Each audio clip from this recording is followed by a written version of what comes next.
message for my people. Nick Dad, baby. We the new label. Yeah. Come on.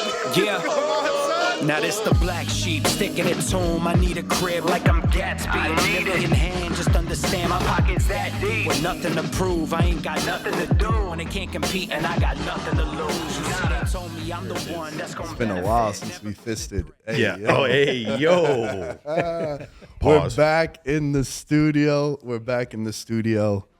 Veterans Minimum, the #1 sports betting vibe on the internet. I'm your delightful host, Nick Dais. At Nick Dais 10 as you can find me.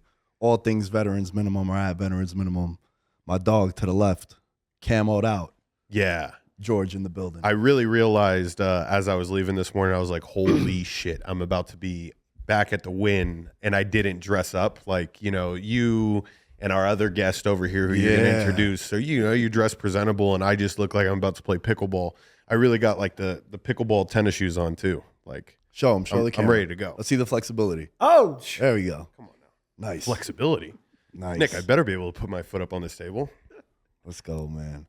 That would be Let's go. bad. Yeah. And for those of you that know, it's a monster week in the UFC 300. So we had to do it right, George. This is the first pod that we're recording back in the studio. We'll explain on another pod what's transpired, like I've told you guys. But our guest, the man of the hour, Mr. Dave Ross in the building. Gentlemen, great to be back with you. George, you look great, by the way. Thank you. I appreciate it. And by the way, as a Marine, I respect the camo. Oh, yeah. That's who I did it for, actually. I love it. I was Absolutely like, love yeah, it. the Marines will be happy with this outfit today.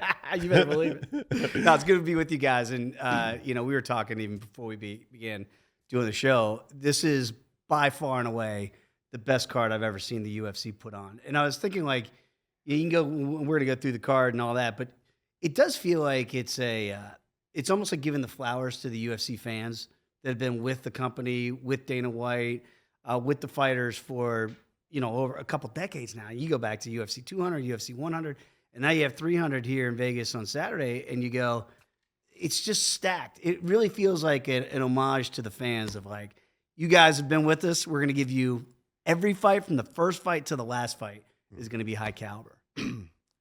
There's 12 former champions. Oh, Every fight is a ranked fight, with the exception of Bo Nickel. Him and Brundage aren't ranked, but the Bo Nickel experiment still going on. He's opening up the pay-per-view. And I don't know if you know this, but I had no idea about this. And then the more I was thinking about old pay-per-views, it made sense. There was a lot of heat on the UFC when they initially had Charles and Arman opening the card, and then having Bo Nickel in the second fight. And the reason why they do that is because they view that as the bathroom break fight. And if you start thinking about UFC pay-per-views, that second fight is always a little lackluster, right. because you want people to be in for fights 3, co-main, and the main event. You ain't using the bathroom for Charles and Arman, though. That's for damn sure. The entire card. You better just hold it, right? The entire card, but that one in particular. I don't know where to start, Dave. This is just chaos across the board. But I do have a question I want to ask you. Sure. I think a lot of people have been upset at the headliner as far as, you know, Pereira and Hill. And I think a lot of that is because rumors of maybe it being Conor, maybe it being Jones, all these, you know, Islam versus Leon, you know, champ versus champ. And then you get this one, which is still a banger of a main event. But do you think people are like brushing that main event aside I think because of that? Yeah, I saw a little bit because I had said on X and social media, it said, you know, this is the best card top to bottom that you'll ever see. And I don't think you can go through the history of the UFC. I double dog dare you to find one that even comes close. But then the pushing back point was, well, the main event. Right. I go, okay, that's fair. Maybe it's not the absolute best main event that they could have gotten, but that's not really the fault of Jamal Hill, who, of course, blew out his Achilles. I don't even think Jamal Hill thought he would be the headliner at UFC 300. I think it was a bit of a surprise for him. But Alex Pereira, I mean, we're talking about a superstar, a global superstar. Obviously, Brazilian superstar, and certainly for UFC fans, We know that. But is he on the global superstar status of a John Jones, of a Ronda Rousey, of a Conor McGregor, of a GSP of years gone by? No, not yet. But for fighters, I think, and for fight fans, pure fight fans, not the casual fans, but the pure, you go, yeah, Alex Pereira? I mean, he was brought in to be the Izzy stopper, and he did that, and then he got stopped by Izzy too. And now he goes up and he wins a belt 20 pounds north at 205. I mean, for fighting purposes, we don't have a whole lot of double champs. And the fact that Pereira is one of those guys to be able to do that at 85 and 205 says, yeah, this is legit. And I actually applaud Jamal Hill too, because here's a guy that hasn't fought in a year, didn't know that his body would be ready, and then takes on this killer in a main event at 300 with all the eyeballs on you? Less than a year off the torn Achilles. I mean, nobody does that. Yeah. Off an Achilles? I mean, so like I tip my cap to Jamal just for saying, yeah, I'll take the fight and I'll do it. Right. And, you know, he even said when he tore his Achilles, I'm not going to hold up the line in the division. You guys can take my belt. Just give me a title shot when I get back. Yeah. And I think both guys, that handshake agreement worked out. And here we are now a year later, and Jamal Hill gets a chance to regain his belt that Pereira now has. And I go, if you had said anything else at UFC 299, 301, whatever main event, you would say that's absolutely a headliner. Right. So the fact that it's headlining 300, I think is a tip of the cap to those guys and say, Jamal Hill, you did right by us. We're going to do right by you. I have no complaints when it comes to how they stack the fights, whether Bo Nichols leading, Charles Oliveira. Like, to me, it's just banger after banger after banger. And I got to be honest with you guys, I don't know Saturday morning or Monday morning which fight we're still going to be talking about, because you could pick about 10 of them to say this one is going to be the one. Kayla Harrison's debut in the UFC against the former champ Holly Holm. I mean, the storylines are just, they run the gamut. So I don't know, but I do know this. We'll still be talking about this card in some way, shape, or form 48 hours, weeks after. That's how good it is. Right. Right. No, I was thinking back to January, where I'm not sure if it was an interview or if it was in some sort of conversation I had that Dana White was talking about. He was like struggling to make this main event happen. And I was, thinking just now, which side do you think it was coming from? It had to have been coming from Jamal Hill's side, saying like, hey, I don't know if I'm going to be ready. Yeah, do you think you can make this happen? Yeah. Yeah, and again, I don't think he would, or the company Dana White, Sean Shelby, would make this matchmaking happen if they didn't think that we've got clearance that Jamal's okay, right? I don't think for the eyeballs. And look, if you go back to UFC 200, and I was in Chicago when that was happening, it turned into a debacle. Yeah. Right, with John testing positive, and then he's in tears, and the Cormier fights off, so then we got to have the Spider come in. That didn't look good. Brock Lesnar, Mark Hunt. I mean, that really didn't manifest itself the way the company wanted it to. So I think they learned their lessons from 200 and said, okay, and we'll find out. Maybe the Hill-Pereira fight's fight of the night. We don't know what it's going to look like. But if it doesn't, and it's maybe the main event turns out to be lackluster, if Jamal's not 100% or looking like the former champ, you've got 9-10 other fights to kind of pick up the slack. So I think they've learned their lesson from 200. And again, I think they just stacked the deck so much that they know they're going to hit somewhere. And then they might hit massively on a bunch of different fights. And I'm sure we're going to have a couple in there that we go, that didn't work out the way we wanted it to. So even if the main event comes up a little bit lackluster, I think the card is just got so much depth to it. I don't know how this night can't be magical. No, for sure. But I also think, like, dude, growing up and even to this day, I kind of live my life like under promise, over deliver. Yeah. Right? I never go into something thinking it's going to be the best thing ever. Like, I'm going to have this person on the show. Oh, shit, this is going to be the show that blows up, and then nothing happens, right? So now I just tamper my expectations on everything. But when people are telling us Islam versus Leon, potentially having John Jones fighting, it's like our excitement level is that high that when they announced Pereira and Hill, which, to your point, I love what you said, that if this was the headliner for 304, we'd be like, oh, dude, this is going to be a banger of a fight. But it's underwhelming when it's not what you expected it to be. And I think that's why even for the third title fight, the BMF belt, right? Okay, whatever we make of the BMF belt, you're still getting Justin Gaethje and Max Holloway. Yeah. 2 Hall of Famers to be. I mean, 2 fan favorites, right? And that's the third of the 3 title fights. I mean, that's how good the card is. So even that fight, I go, well, how much sense does it really make for Max to be fighting at 155 when you got a killer in Topuria, who I know you love, at 45? Like, I think we wouldn't mind seeing Max fight Ilya back at his old weight class there. But, who's to say he doesn't beat Gaethje at 55? And if he looks good doing it, maybe he's got a new home there. And by all reports, Max looks bigger this week, and he's filling into the weight a little bit. So even though some of the fights don't make the perfect sense, it's still legend and legend and legend and legend everywhere you look. I mean, again, when you have the first fight of the night is Davison Figueiredo against Cody Nolov Garbrandt, and they're going to make the ring walk at 3 o'clock local time. Yeah. It's the first fight of the night. Right. With 2 former champs. Madness. I mean, that's insanity, right? So, like, it's hard for me to quarrel when you start off and that's what you're giving me that early into the night, and then 5-6 hours later, after those guys make that ring walk, we're going to get Jamal Hill and Alex Pereira. I just don't see how the night can't be, one of the all-timers that we talk about. Mike, my next question to both of you, and George, I'm going to throw it to you first. Who's the biggest star on this card, in your opinion? And I think this is a great dynamic because us two are like deep in the trenches, Dave. George, because of the people he's around on a daily basis, he's becoming more and more of a UFC fan. That's a great question. Yeah. And as a casual who's now like indulging more and more, who would you say? So like fan favorite? In your opinion, who you think is the biggest star? That like the crowd goes ape shit when they see him. Because I'll tell you this, when Dustin I went to my... It depends on also location, right? Like, so like here in the States, Max Holloway is going to get a pretty big pop. Yeah. I feel... But like if this card was international, you got Charles Oliveira, who I think is literally the most loved individual. I remember one walkout that he had that took probably 4 minutes because he hugged and kissed everybody on his way to the ring. On his no, way I've down, never seen it before. I was like, this is like, who is this guy? You know what I mean? But that stuck out in my head. So of course he's loved.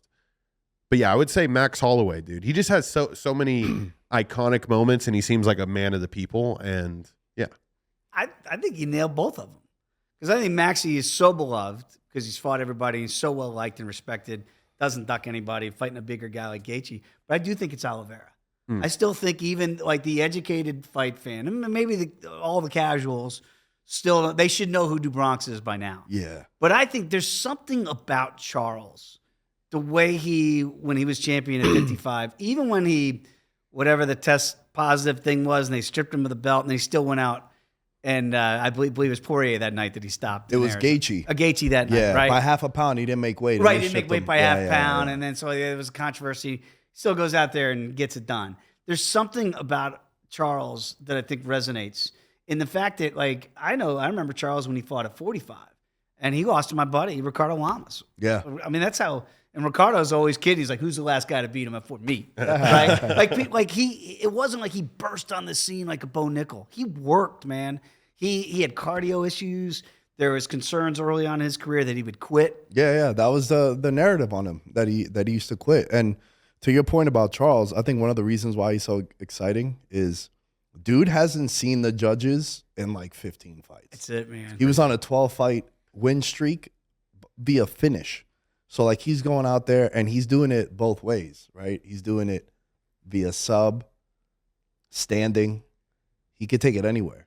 And I love what you said about the location, because Dave, I went to 299 in Miami. The biggest pops. Dustin. Oh, wow. Massive. Sugar Sean, kind of underwhelming. The place went crazy for Cheeto. A lot of Ecuadorians. You saw a lot of yellow in the crowd. Yeah. So the location definitely plays into it. But I think it's Max, man.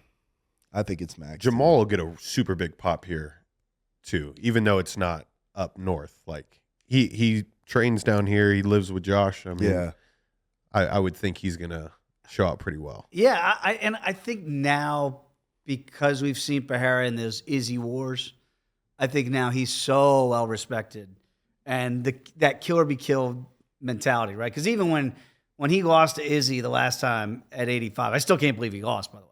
Yeah, I mean, he's going in for the kill, and then all of a sudden shows the greatness of Izzy to be able to turn and flip that fight around. I think it's the style that these guys fight, like a Max Holloway is going to stand and bang, man. He's like cool, like.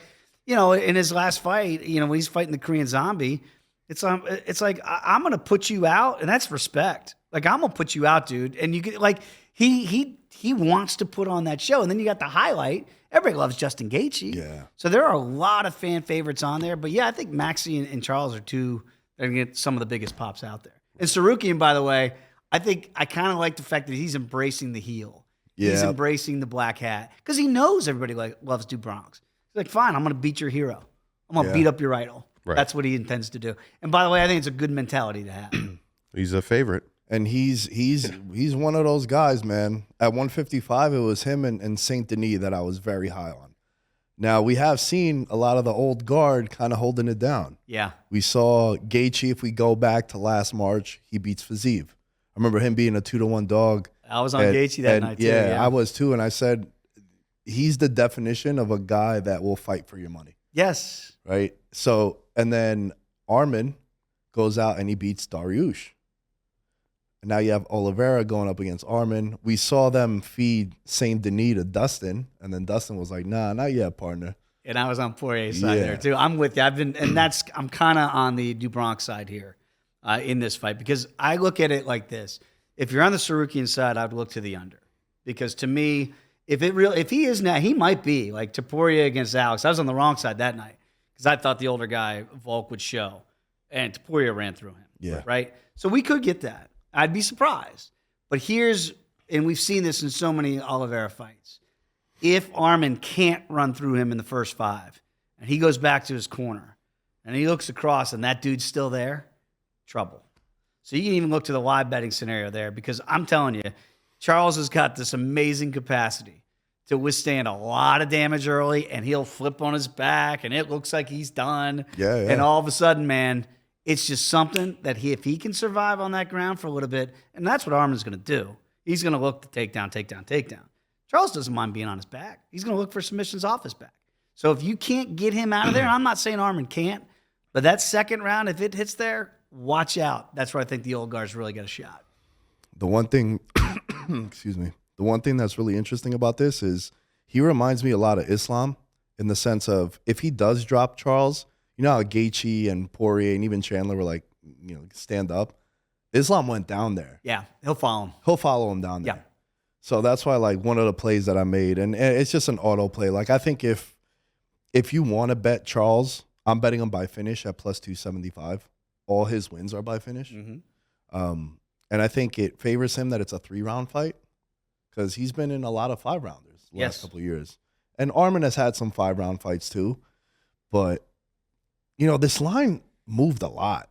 Oh, we opened about a pick 'em. Yeah, it was And like it minus. ballooned to the Sarukian side. And I get that. We talk about age all the time, and there's certain numbers when you hit that 30, 35 range there, it traditionally, historically, doesn't work out for the older fighter. I get that. But I just think that every dog still has his day, and he's an old dog, and he's still got the tricks. So I'm just curious. I think the fight will hit the ground, and once it hits it, if Sarukian can't control Charles on the ground, be careful because he'll set traps for you. Now, you know this. Yeah. You roll on the mat all the time. You know exactly how this works. I think that's what Dubronx, he wouldn't mind it. He wouldn't mind it hitting the ground. And I go, why would you want to be down there with Sarukian? He's a great controller, great wrestler. I think that's where he'd actually look to set traps for the younger guy. And if he falls for it, you might get that submission. Right. Yeah, Charles is plus 180 right now on FanDuel as I'm looking at it. And Armin about minus 225. That's too heavy for my liking. Yeah. Charles. I think Charles is going to be a very popular play, though. Yep. But in UFC, I've always said this. It's the only sport where if I get a report that like 80% of the tickets are on Charles, I'll be like, yeah, if I think Charles is going to win. Only in fighting. Any other sport, I'll be like, might have to go the other way. Following the line moves sometimes in MMA is fool's gold. We see this in football. We see it in other sports where it actually does help you. Yeah. And there's probably more of in a team sport where that makes more sense. It does not always correlate in MMA. And I've seen it firsthand. You have too. Yeah. A lot. And I go, I'll just keep waiting because I like the other side. And if there's a side I'm convinced and I've got courage of my conviction, I'll wait till the number gets up. And certainly Oliveira, I played him at $2, come back a little bit here.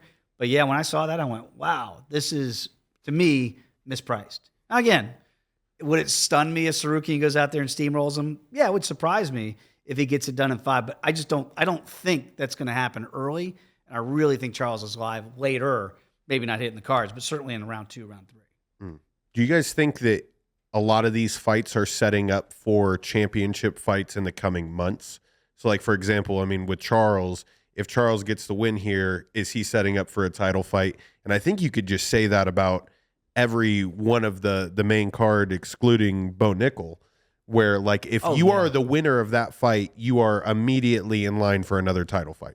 Shit, I would go one step further and say the feature prelim, Rakic and Yuri, like 205 is kind of underwhelming right now. And as Rakic is even, he mentioned that this week, Nick. He's like, hey, I get it. We're basically fighting for the number 1 contender. Yeah. And I mean, here's another guy in Rakic who I love, 2-year layoff because of just a wrecked knee. Yeah. And you go back to that fight, he was winning that fight. Now I'll never forget because I had the over, and it's in the 3rd round. All of a sudden, he just takes a step back, knee goes out, and I lose the over wager, and he loses the fight and loses 2 years of his career. Now you're coming back and fighting Prochazka, basically for that number 1 contendership. I love the Rocket, I really do, but I'm a big Prochazka guy here, and small underdog here in Yuri. And I know he's been in some wars too. That's why he's the samurai. He's the samurai. He's a modern day samurai. He's a crazy man in there. I think I'm a little bit worried about Rakic's layoff to come in and fight as violent a guy as Yuri can be. I do like the plus side there in Yuri Prochazka. To your point, George, Yeah.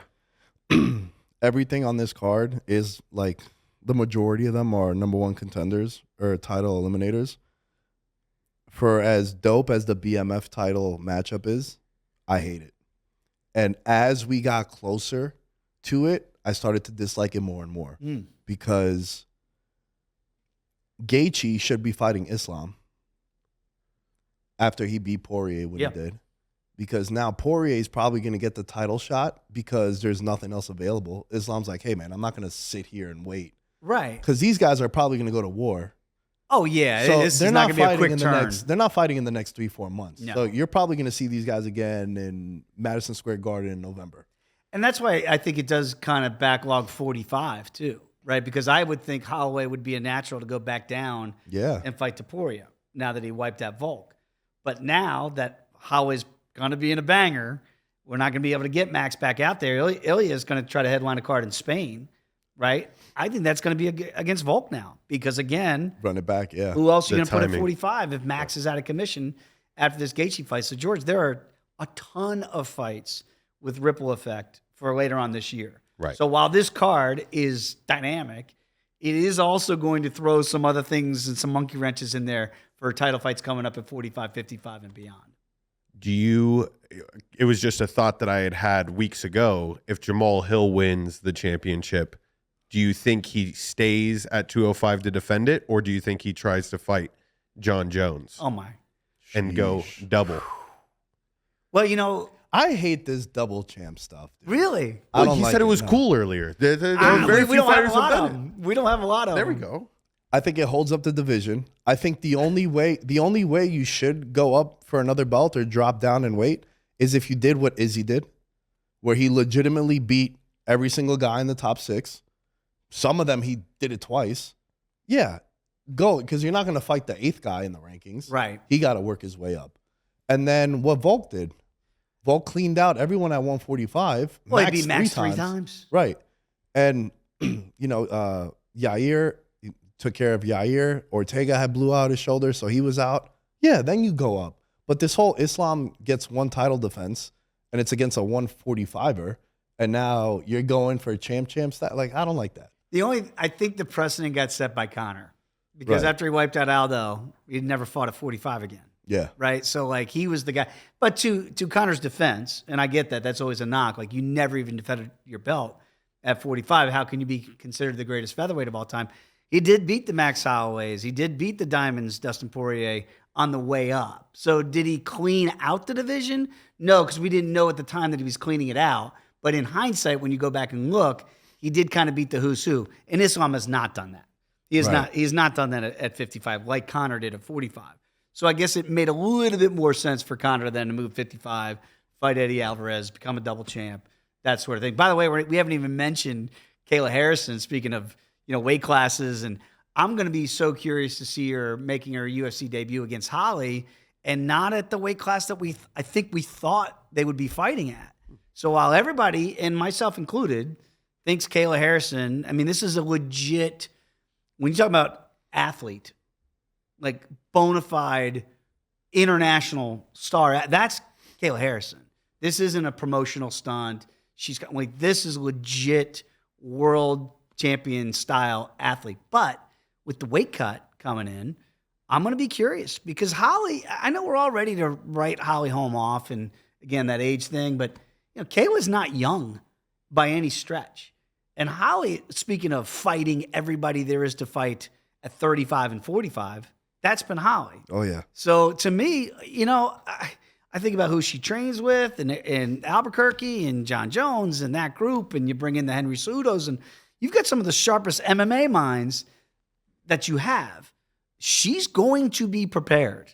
Holly Holm's not walking into that octagon against Kayla Harrison going, I don't know what I'm going to do here. She's going to have a game plan. And I'm really curious to see how that fight plays out because I think everybody has already written that one off as, well, this is like the Bo Nickel fight. No. This is not Bo Nickel, Cody Brundage. This is still a Hall of Famer in Holly Holm. With all due respect to Brundage, she's not on that level. Yeah, I totally agree with you. I haven't heard that comparison because this is also a massive step up for Kayla. Yeah. Like, no disrespect to the PFL. You kind of were sticking there. You were winning the $1 million tournament, which by all means do that. Like, yeah, get your money. OAM, Obin. What they call him, the Canadian gangster. The Canadian gangster, yeah. He was like a journeyman in the UFC, George, Yeah. and then he goes to PFL and he won the. Albin Saint Mercier. Yeah, he won the. Not good with my French. The million. Yeah, and it's like he made more in those 5 fights than he did his whole career. And kind of washed down the UFC. Yeah. Yeah. Wow. So and now you have Kayla going from that into the UFC, and this is a tough matchup with Holly. Yeah. And Holly's done it before, man. Yes. Holly has a dog. I know she's older too, but like Kayla's going to be 34 by the end of the year, and you're right, it's at 135. Right. She was at 155, 145. So that weight cut is going to be interesting Massive to me. weight And cut. again, if you're on the Kayla Harrison side, you better hope that the fight goes down to the ground, because again, you're fighting a legendary kickboxer. So if you stay at distance and give Holly a chance to get her kicks and strike, I mean, she's got a kicker's chance. I'd put it that way. And this is rare, right? Like, this doesn't happen too often where you can come in and be the number 5 contender. Is this like the first of its kind? Well, we've seen when Holly came in, right? Mm-hmm. Holly was known then as the Ronda stopper. That was what she was brought in to do. So they gave her very high profile fights early so they could make that fight in Melbourne. Got it. And then she ended up doing exactly what the UFC thought she would be in there to do, is to perfect matchup to be the antithesis to Ronda Rousey at the time. So I think Kayla is kind of being brought into, look, ever since Amanda Nunes retired, let's be honest, there's been a void. Yeah, there has. We haven't seen anybody at 45 that we go, that's an exciting person that we want to fight for the title. I don't know if Kayla's got designs to, kind of resuscitate that division, but I do think that they're bringing her in for a reason. And I think they'd like to see her, if you gave the company truth serum, no disrespect to Holly, they'd like Kayla to put on a show, and then people get excited about watching her fight, whether it's at 35 or 45. Yeah, and she is plus 290 by submission. She's a minus 460 favorite. You're right. And she has a massive, she's very good on the ground. Well, and again, for that plus money, and remember, I was there, UFC 196 here in Vegas many moons ago, when Miesha Tate won the belt by submitting Holly Holm in a fight that she was being dominated in. Yeah. And again, this is only going to be 3 instead of 5 rounds, but that was a 5th round stoppage that night. So if you can get that great kickboxer to the ground, at plus money for a big favorite, that's where I would look if you're on the Kayla Harrison side. Is she being added to Sub-A-Thon? I already got a Sub-A-Thon. I'm gonna get to that before we end the show. Guaranteed. I saw it online. Yeah, early to the party. But she wasn't on there. No. But there's actually, dude. There's a lot of submissions. There's a lot of grappler versus striker matchups. This is one of them too that we were just talking about. Dave, you know what my favorite bet on the card is? Bring it. Max Holloway. Absolutely. Love Max. Yeah. So everyone is saying he's a 145er going up to 155. He's also a big 145er. And I've seen people reference the Poirier fight that he had. That was relatively short notice. Yep. He didn't have the time to put on the size to then make the weight cut properly at 155. I think this is a completely different Max. He's going to push the pace on Justin. And even though Gaethje is a guy who's ultra aggressive and he goes into wars, Mr. Highlight, and he does struggle when guys have him backing up. Sure. And I think Max is going to be able to do that to him. And, you know, he called for a doctor stoppage on Max. Man, I think Max could get him late just on volume because we've seen him. Gaethje is very hittable because he's one of those guys. I'll eat 8 to land the 3 that are going to do a lot of damage. And Max could keep him at bay with the reach. I love Max in this spot. Great minds think alike sometimes, and that's my favorite bet on the card. Let's which go. that I made weeks ago. Yeah, and Holloway was even bigger dog. Some money's come in on Max to lower the price. If you're still getting plus $1.40, plus $1.50 out there, people, I still think there's good value there. This reminds me of when Justin made his UFC debut against Michael Johnson many moons ago. And if you remember that fight, Michael was at distance, easily winning that fight. Yeah. Right? And then Gaethje turned it on late and got him out of there. He's not going to be able to do that to Max. Max, even in the losses to Volk, was right there. And by the way, I still think you can go back and make a case that Max won, if not the first fight, one of the first 2 fights. They were that close. I agree, yeah. Right? In a stand-up fight. So is Gaethje going to wrestle? No, he never wrestles. That's why he's the highlight. Even though he could wrestle Max, and I think that would give him some trouble. Right? So this is going to be a standing fight. The total is 4.5. I actually think Max can easily win this fight, relatively easy on the judges' scorecards, if Gaethje can't get to him. And the point you made about Holloway, he's so rangy. So at 55, Justin's kind of more that fire hydrant, shorter guy. He's got to get inside, right? So he's going to be coming in a lot. Max, this is going to be like target practice. Yeah. I can see a situation where Justin's not wearing it that well. And go back to the Korean Zombie fight. Yeah. Max didn't take any damage in that fight. And then finally Zombie said, all right, I'm going to go out of my shield. And Max like, okay, it's a mercy kill. I'm not saying that he's going to do that to Gaethje, but if Justin gets to the point where he's so frustrated because he can't really get inside, I could see a Zombie scenario happening again where Gaethje just, because that's what he does, and Max is so technical with his strikes, he just pieces him up and the ref says, that's enough. Like I wanted to play Holloway via decision to get an even better price tag. I think there's a chance Max could stop him. Yeah. I really do. Wow. Yeah, I think so too, man. I think the volume, because he doesn't have, not that he doesn't have, I would say Max isn't a knockout artist. Right. Mm-hmm. Like even with the Korean Zombie, like if you look at the top 10 most significant strikes in UFC history, like individual fights, Max has like 7 of them. Right. Yes. It's always, and he's setting a new record every time. And What he did to Brian Ortega, he did to my guy, T-City. I love Brian, right? And when I watched that fight, and Brian Ortega at that time was at the height of his powers. He's making a nice comeback now, by the way. And what Max did to him that night was so technical. And I think they finally stopped it in the 4th, I can't remember, 4th or 5th. And Ortega looked like he couldn't do anything with Max. And I'm not, Gaethje's bigger, so he's going to have power if he can hit him. But literally, it was man amongst boys that night. And the striking difference, the proficiency of his strikes. Gaethje is a warrior, and he is fun to watch, and he's brutal, and he's barbaric. But what he is not is technical. Now, I'd say the most technical fight I've ever seen Justin Gaethje fight is back during the COVID years. with Tony Ferguson. Yep. And if that version of Justin Gaethje shows up, which I don't think it will, you could have an unbelievable fight in your hands. Right. But for the most part, that was a one-shot deal that we saw Justin look really technical, skilled, stay away, not get hit, show defense. He ain't shown it before. He hasn't shown it since. I'd be stunned if that version of Justin shows up this time. Yeah, I always wonder that with 2 high caliber strikers, how long that feeling out period is. Is it a round? Is it a minute? And then you see him really take off? Because this will be a 5-rounder, correct? Yep. For the BMF. So yeah.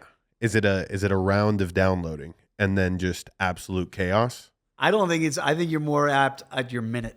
Right. I think it's a minute, and then these guys Too go, much. let's go. Yeah. They're going to feel each other's power. Yep. It happens all the time. Like I see it at the gym when people spar.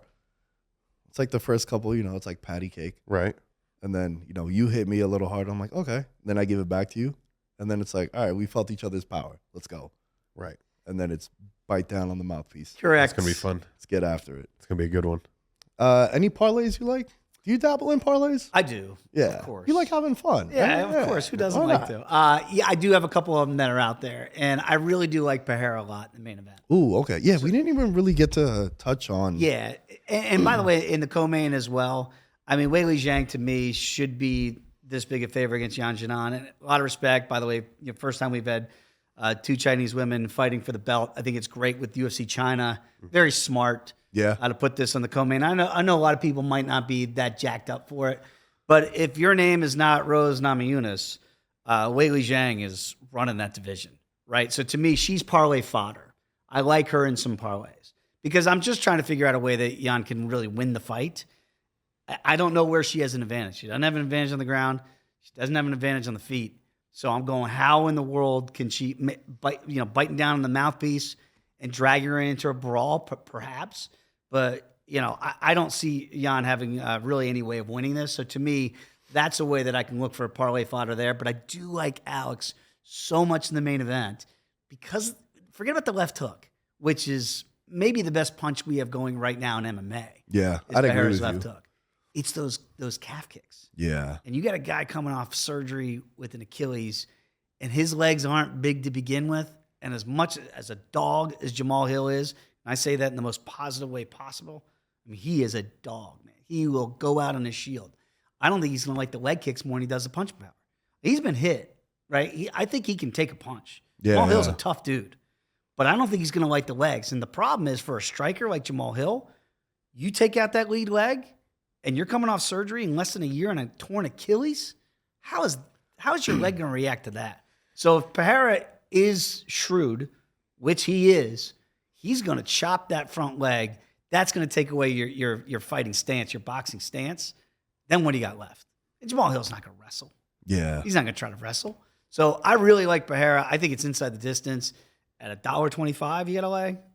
Love that. He's in a lot of my parlays. What do you like in the main? I like Jamal Hill. Yeah. I'm too tied to it. So I am working with Josh Williams. He's a co-host on this show often. And we have it lined up. Jamal wins Saturday. He comes to the studio Monday with the belt. Interview. Oh, yeah. Like that's what I need to have happen. If my parlay gets busted and that happens, I'll be okay with it. We'll invite you to it. So that way Okay, you can I can say, thanks, Jamal. You blew up all my parlays. Yes, no, it's perfect. It's a clip in the making. Because then we'll stitch it with this moment right here. I got Jamal, but I told Dave before this started, my favorite bet in UFC is the last 3 fights to go the distance. It's just a pride play, and you see a lot of these fighters, they understand how big this moment is, how tough it was to get to that exact moment. It starts playing through your head. You're not going to give up, and unless it's a significant injury or you get your lights put out, you're going to stand back up and you're going to fight. And I do think that, that gives you a great little plus 700, 800, I'm sure. Well, like to Weili Zhang, if you think that fight's going to hit the cards, remember the Amanda Lemos fight. I mean, I haven't seen a woman dominate another woman like that, and it still went the distance. Mm-hmm. So to your point, you can get some of those lopsided things happening, like in the co-main, and it still might go all 5. Right. 15-1. I love it. Fight goes the distance, the last 3 fights. Whoa. Yeah. Look at that. I like it. Hey, you're welcome, people. It's a sexy little parlay out That's there. I wouldn't be able to call it Sub-A-Thon. I'd call it a Cardathon. George, you're just We're going to rooting the- for the passage of time. That's all Yes. you want. Yes, that's what I want. And if it makes you feel better, there's no one in the Sub-A-Thon that's in these fights. So I'd be rooting with you. Let's go. Yeah. Toss a little bit in there. Because there's nothing worse. Tiger Woods. There's nothing worse Tiger Woods. when you're watching fights or any sporting event. And I feel like we could wrap the show on this conversation because I've been asking a lot of people this. Dave, if you and I are watching a sporting event together and the off chance that we're on opposite plays, me personally, if I'm on Hill and you're on Pereira, I'm not going to be like, I fucking told you, bro. Like, oh, I understand you just lost money. Right. I've been there. Oh, yeah. I'm not going to, we'll talk about it, but I'm not going to like like shit on you. You know what I mean? Yeah, Like, you don't put it in somebody else. that's the worst, Gamblers, dude. Yeah, and I've got some buddies back in Chicago, and I'll never forget it became an incident in the old green room back in my Chicago days. My buddy Tim Doyle, who's awesome dude. Timmy's betting on a game, and one of our other co-hosts is like, "You bet on?" I can't remember what the game was. He's like, "Oh, they're gonna lose," and then like immediately, you could just feel the tension start to go. And then Tim lost, and he got mad. And so I had to tell my buddy who didn't really get I was like, "Dude, you don't do that. It's like it's not cool." Even if he didn't bet the other side, he just was like, "Oh, that's a bad bet." Well, he's like, "Dude, you got to root for your boy." So if you happen to be on the opposite sides, I just don't say a thing. And if I lose, I'm like, "Dude, good call." Right. Like respect the game. Yeah. Right? Like if you're handicapped, George, and you got this thing going over, and I think Pereira is going to get a stoppage in that main event against Jamal Hill, and I look up and that thing goes 15 and Jamal wins by decision, I'm going to be like, damn, that George, he was on something there. He was Right. So like I always go tip of the cap, man. Yeah. I'm like, we all know our stuff. We all try to handicap things, and we break it down the way I like to visualize the way I think the fight's going to go. Man, if I knew that that's the way the fight's going to go, I'd be on a beach right now, phoning in my bets, right? 100%. Exactly. So it's your best educated views, and I respect. That's why I love talking to former fighters like Ricardo Lamas, even CM Punk used to come on my show, and Phil Brooks, that's his name. He would train up there with Duke Rufus in Milwaukee. I'd go up and watch him train with the Sergio Pettis's and the Anthony Pettis's of the world, and those guys have a different perspective than I have because I don't roll, but you do. So, like, there are so many things that I can see, but there are other things that athletes do that I can't see. So I try to take all that into account when I hear people that I know they know. So I'm going to be on the wrong side, here and there, but I'm never going to disparage somebody else's view because I know they've done the work to try to get to what they think is going to be the final outcome. Correct. Nah, for sure, man. I've told this story before where before I moved out here to Vegas, I used to do a show with Will Blackman. Yeah. And it was called Upsets and Underdogs. So the basis of the show was the former pro athlete and like the professional bettor. I do the air quotes because I've never coined myself as a professional bettor. Not any taxes. But it was a cool it was a cool dynamic. And we went up to his hotel room and we were watching the games and we had like room service and shit and we're just chilling. Dave, he named 4 straight plays in a row.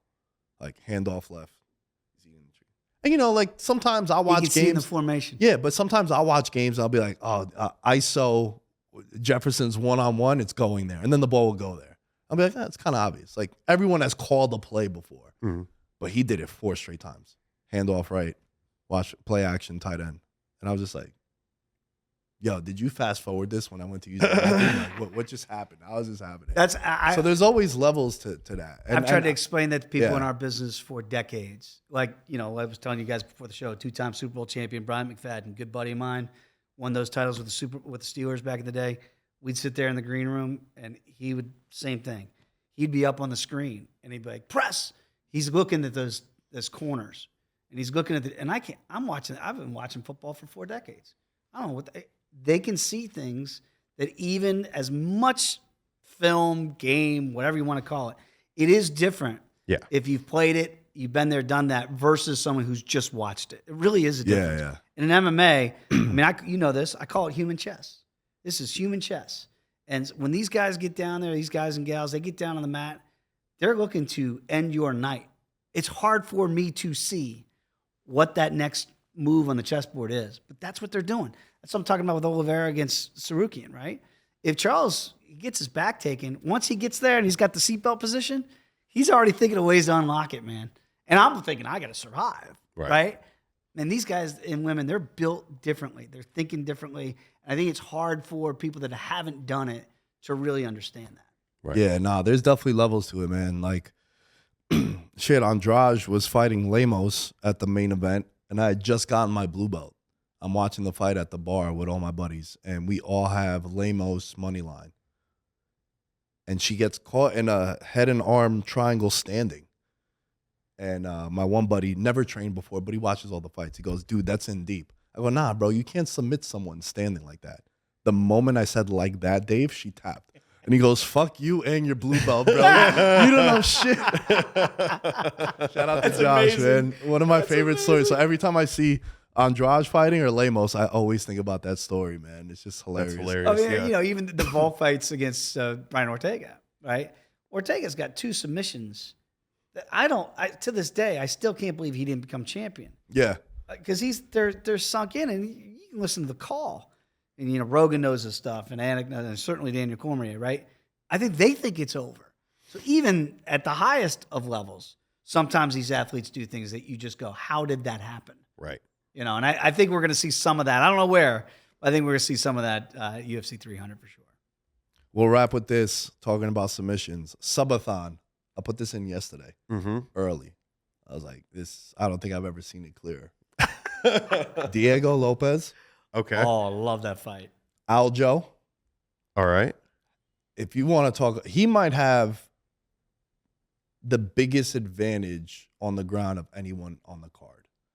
Like, I hope he doesn't want to try to stand and bang to prove a point.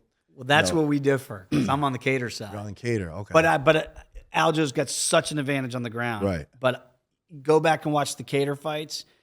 It's hard for him to get taken down. That's true. Cater's very good with his takedown defense. And I just wonder if this weight class for Aljo, if he's going to look small. Cater's, I think, about 3-4 inches taller. But I think physically, if this fight stays standing, I worry about Aljo there. Yeah. He's got to get the fight to the ground. Yeah, no, absolutely. And that's what I'm hoping he does, because I think it's such a massive advantage Yep. if it does hit the ground. And then Charles Oliveira. Yeah. So Charles, Aljo, and Lopez, 90-1. Are you jumping in the pool if you hit that? That's the last time I hit the Sub-A-Thon. The Gaethje card. Maybe it's a good omen. It was Gaethje and Gaethje Poirier. Holy, It's a good omen. that's a Dang. good sign. Let's go. Yeah, that's Really your good astrology. You're gonna have UFC astrology. That's a Gaethje sign right there. That is. Yeah. You got to hit This- up Justin if you hit another one. Yeah. I'm going to have to do that video package over again. Yeah. So good. You're gonna have to reverse dive out of the pool. that would be dope. Jump out.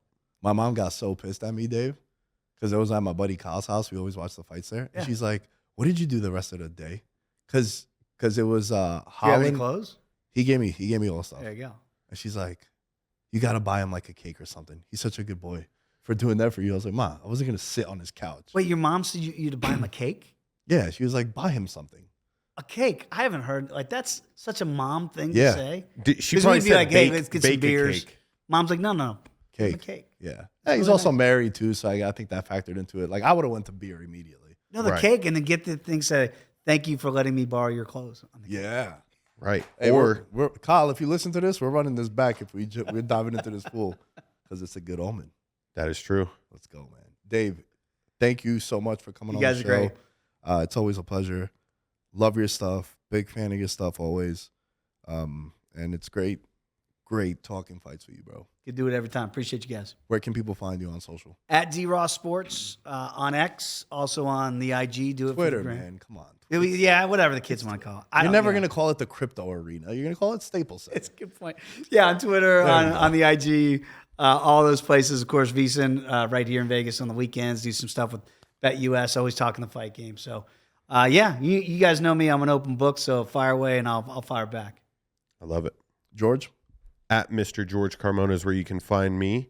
Also, this episode will be out before the 24-hour podcast. So on Yeah, it's always gonna be Friday, up. we're going to be doing a 24-hour podcast on the Junkies Network Live YouTube channel, and there's going to be a lot of fun. We are going to cover the Rumble Power Slap thing, so Nice. that's going to be entertaining. John's going to go gamble with Dana White. We're going to zoom in on that. So if you like watching gambling content live, make sure you follow. And then the last thing I wanted to leave, because I'm predicting, it will be a gold ring for UFC 300. Ooh. I'm just predicting it. Gold ring. Wow. Bruce got to come out in an all-gold suit.